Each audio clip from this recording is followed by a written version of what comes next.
अस्सलाम वालेकुम friends, drama serial मुझे कबूल नहीं है में आज की एपिसोड में मायरा कहती है कि मुझे सलमान से कुछ बात करनी है और वो सलमान को लेकर छत पे चली जाती है। जब वहाँ जाती है तो सलमान कहता है कि हाँ बताओ कौन लोग आए थे और वो क्या मकसद था उनका यहाँ पे आने का, और उनका साथ जो बेटा था वो क्यों आया था, उसको तो नहीं आना चाहिए था, उनको नहीं पता कि इस घर में लड़कियाँ भी हैं। आगे से वो कहती है कि मैं आपको साथ बात बताती हूँ। पहली बात तो ये कि हम आपको कभी भी जेवर और पैसे नहीं देंगे, चाहे जो मर्ज़ी हो जाए, क्योंकि ये मेरी मामा की मेहनत की कमाई है और हम इसको ऐसे नहीं लुटाएंगे। और दूसरी बात ये कि वो मेरा रिश्ता लेकर आए थे, वो मेरी ऑफिस में जॉब करता है। इस बात पे सलमान को बड़ा गुस्सा आता है, वो उसको बड़ा डांटता है, उसको झंझोड़ता है और कहता है कि हाँ तुमने ही कोई उसको इशारा दिया होगा जो वो तुम्हारे घर तक पहुँच गया है रिश्ता लेके, तुम उसे बता नहीं सकती कि तुम्हारा निकाह हुआ है, क्या तुम्हें मुझे इंट्रोड्यूस करवाते हो। इतना वो बुरा लगता है, इतना गुस्सा लगता है।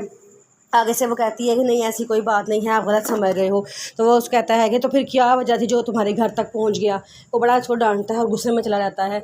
जब वो नीचे उतरता है तो सारे वहाँ खड़े होते हैं, लेकिन उनसे कोई बात नहीं करता और सीधा बाहर निकल जाता है।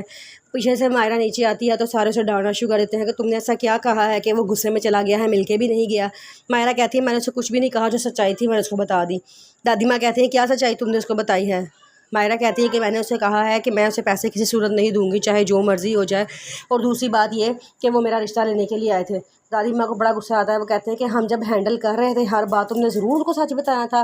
मायरा कहती है कि आप लोग झूठ बोल के झूठ को हैंडल कर रहे थे और मैं सच्चा बोल के मैं सब सुरखरू हो गई हूँ और आप लोगों को इस परेशानी से निकाल दिया है मैंने।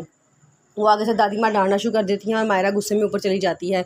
उसके बाद मायरा की बहन मिशाल और उसकी मामा कमरे में आती हैं और मायरा को बड़ा डांट के जाती हैं कि तुमने उस लड़की को बताया क्यों नहीं कि तुम्हारा निकाह हुआ है। मायरा कहती है कि मुझसे मेरी कभी कोई बात ही नहीं, मैं उसे कैसे बताती। उसकी मामा को नहीं यकीन आता।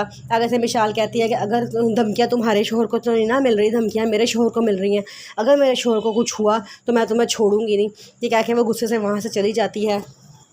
मायरा अपनी छत पे बैठी होती है तो आदिल उसे फ़ोन करता है और कहता है कि मैंने आपसे माफ़ी मांगी है। तो मायरा कहती है कि आप इतनी परेशानियां मेरी ज़िंदगी में खड़ी करना चाहते थे, आप खड़ी कर चुके हैं, इसलिए बराए मेहरबानी है बाइंदा मुझे फ़ोन मत करना। वो कहता है कि मेरी बात तो सुनो, एक दफ़ा मैं तुमसे माफ़ी मांगने के लिए फ़ोन कर रहा हूँ, मुझे नहीं पता था कि ये सिचुएशन पैदा हो जाएगी।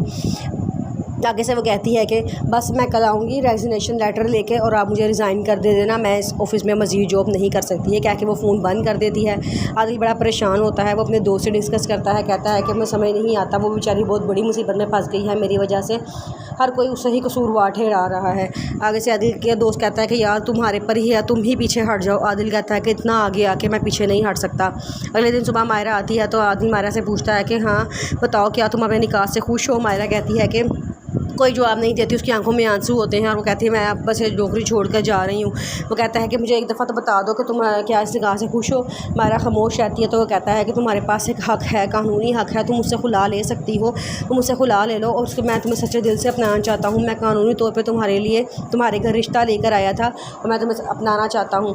मायरा कोई जवाब नहीं देती है, कहती वहाँ से भागती हुई निकल आती है। घर आती है तो उसकी दादी डांटती है, कहती है हाँ आज फिर तुम जॉब पर चली गई, इतना कुछ हो जाने के बावजूद तुम जॉब पर चली गई थी। वो कहती है कि मैं रेजिग्नेशन लेटर लेके गई थी और मैं रिज़ाइन देकर आ गई हूँ। उसकी दादी माँ कहती हैं कि और तरह देर तो तुमने वहाँ मेहनत की है, वहाँ पे उसका कोई सिला नहीं। मायरा कहती है कि इतना कुछ हो जाने के बाद अब मैं थोड़े चंद पैसों के लिए वहाँ खड़ी रहती, ये कह के चली जाती है।